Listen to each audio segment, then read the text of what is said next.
In a world teetering on the edge of chaos, former President Trump was reportedly planning a new move against Venezuela. Sources said he was conducting armed combat drills with the Marines in preparation for an invasion.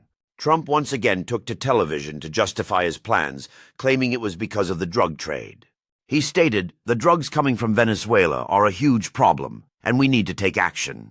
However, experts pointed out that the real origin of the opioids' precursors was China, which were then trafficked by Mexican cartels. The drugs weren't actually coming from Venezuela, but the country's abundant crude oil reserves were undeniable. Venezuela sits atop the world's largest oil reserves, making it a tempting target for economic and strategic reasons. Trump's focus was reportedly on regaining access to those resources, something lost under W with Chavez. Attacking Venezuela could potentially disrupt the global economy and cause gasoline prices to double overnight. Such an action would cost the United States dearly and could alienate close allies around the world.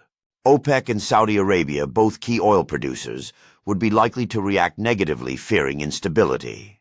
Venezuela, feeling threatened, might call upon other nations for assistance, turning the conflict global. Meanwhile, tensions were escalating elsewhere in Asia, with Japan nearly at war with China.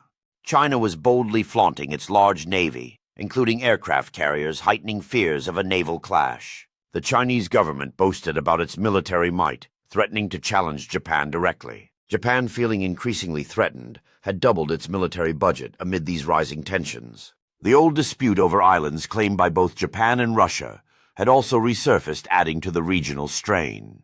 Japan was rekindling a long-standing fight with Russia over the Kuril Islands, which Russia still occupied. In response, Japan was preparing for the worst and strengthening its defense systems. The entire region was on edge with military buildups and aggressive rhetoric flying back and forth. This volatile mix of conflicts and tensions was threatening to spiral into a broader regional war. Back in the U.S., critics argued that Trump's aggressive plans could ignite unintended global conflicts. Many warned that attacking Venezuela over oil and geopolitical ambitions could backfire spectacularly. They feared it would destabilize markets, strain alliances, and plunge the world into chaos. Despite these warnings, Trump persisted in his belief that oil and power were worth the risk. As global fears mounted, the world watched closely, knowing that a single misstep could ignite widespread conflict. In this dangerous game of power politics, the stakes had never been higher for all involved.